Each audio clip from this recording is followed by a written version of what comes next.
stress every day? To Money. you personally, money. Feelings of upset. What about you? Everything? Okay, well, the definition of stress is a state of mental or emotional strain or tension resulting from adverse or very demanding circumstances. There are three different types of stress. The first one is acute. Acute stress are things that either make you angry, they make you sad, or they make you feel depressed. They can even elevate your blood pressure. You get that hot feeling, especially when you're angry. Chances are your blood pressure is elevated. The good news is it's very temporary. In other words, usually before the day is over, those stresses are reduced. The second one is called episodic acute stress. This is a little bit more involved. It's kind of more of a mental strain that you put on yourself. Someone's always in a rush, always behind, never gets somewhere on time. These are things that add stress not only to the mind but to the body. If something goes wrong, if they have a bad experience, one thing that they tend to do is exaggerate that experience, and instead of it just being a bad day, it's the worst day of their life. Is a good example of that kind of stress. These symptoms can lead to migraines, serious headaches, chest pains, and even heart disease. So this is a little bit, yes? Why would you get heart disease for saying you had a bad day? Well, it's more of the stress that you put on your body. In other words, if you say you have a history of heart disease in your family and you're already prone to that illness, well, if you add additional stress to it, it just strengthens the condition that you probably already have genetically to cause an adverse effect to your body. Does that make sense? No, but I'll go with it. Okay. And simply put, the more you stress yourself out, the more likely you are to have some heart problem. So if I was stressed out every single day about the stupidest things, did I get heart disease? It could happen. It doesn't always happen. The last one is chronic stress. This is more of a destructive type of stress. This is one that has a long-term effect. If you have a family situation where there's dysfunctional or abusive relationships, things that are more severe that affect not only the mind but you personally. Abuse on the body is also abuse on the mind. So these things trigger other things as far as manic depression. A lot of times people have to take medicine for that. Heart attack, stroke, these are serious elevations of blood pressure that can lead to these illnesses because the stress is chronic. It stays with you. It's day in, day out. It doesn't go away. This stress is present. And it's even been related to cause cancer. And of course, one of the most common results of these type of stresses is suicide, which is unfortunate, but it does happen. So anytime someone has those type of stresses, you usually have to go to the doctor to get on some kind of medication to help them. Does that make sense? Mm-hmm. I watched a movie about that called Cyberbullying. Yeah, like bullying in school is a good example. I mean, it's something you deal with every day that could certainly lead to chronic and stress. cyberbullying is even worse because it's some people would say it's my space. Okay.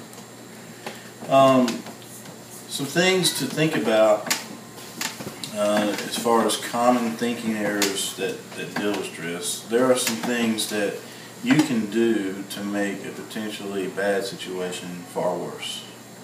In other words, if you get to school late or you get to work late, you can either take it for what it is, you're late, or you can stress out about it, worry about it, and say, well, today I'm late, so I'll probably get fired. If you have that mentality going today, you're adding additional stress to your body, to your mind and your body. So one good thing to think of is, hey, I know I'm going to be late. Go ahead and call. If you're going to work, you can call your boss 5 minutes and let them know I'm going to be late. That'll give you some relief from that stress. Okay, that's going to conclude the information part. The second part is going to be a persuasive type approach. Prior to this presentation, I gave each of give you a stress symptom survey. The purpose of this survey is to kind of measure the stress that you have every day in your life. It measures all three stresses, so it hits the acute, the episodic, and the chronic stresses that we face. Some of the questions on there determine on how they pertain to you would be different from, say, the person next to you. Because we're all different, we all see things differently, we all experience things differently. So that's where the stress levels will differ. Yes? Are we going to be reviewing our polls? Yes, we are. So, on some of the questions, I'm not going to go through all the questions, but I want to tell you this. What's your question, please? Harry first. What I want to do is go over the totality of the survey with you, the scoring rating. All right, 0 to 19. So if you're anywhere between the 0 and 19 score mark, you're at a lower than average, which means your stress is far lower than the average person. So you're abnormal. If you're not abnormal, but you're lower than average. If you're 20 to 39 points, you're average. So that's the expected stress rate for an adult in everyday conditions. 40 to 49 is moderately higher than average, which means you have a little bit more stress than the average person. And 50 is much higher than average. Pretty much requires some type of medical attention. You need some intervention, either with a psychologist, a family practitioner, something to identify what makes your stresses more significant than the average person.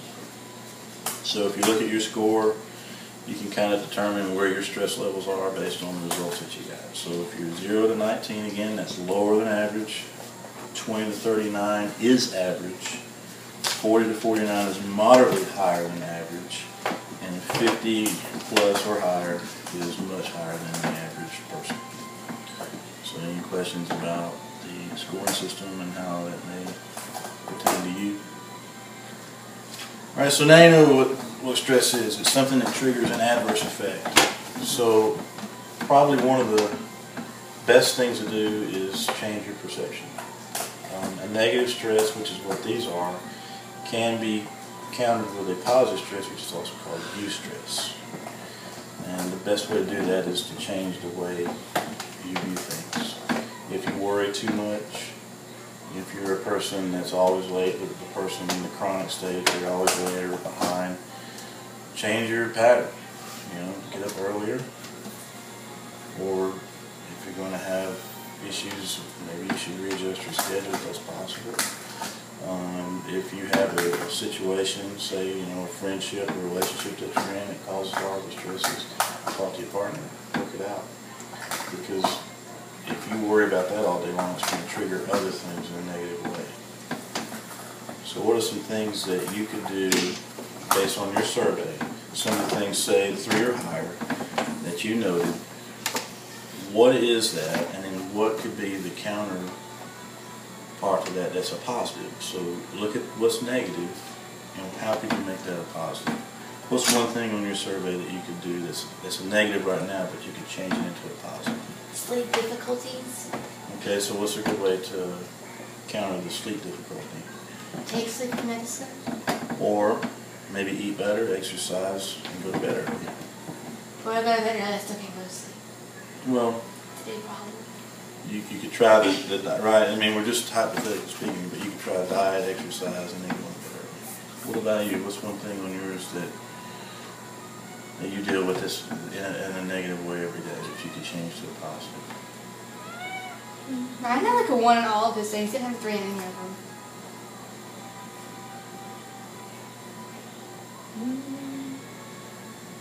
Just pick one. Anything at all? Maybe something you got a 1 beside or a 2 even? Maybe give us an example of that. I think most zeros.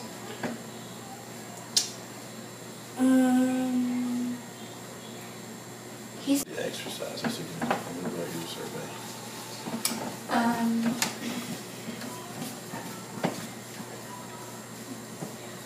I wouldn't have a 2 or 3 either. Increased irritability. No. You need to put a 3 on that. You need to put a 3 on that, Mom. So what's a good way to maybe reduce the irritability or Maybe find a different avenue to take out your frustration. Find a way to take out You your could, frustration. you could try to train yourself to be more patient with me. See what's to bring my phone. Patience is a good one. So, in other words, to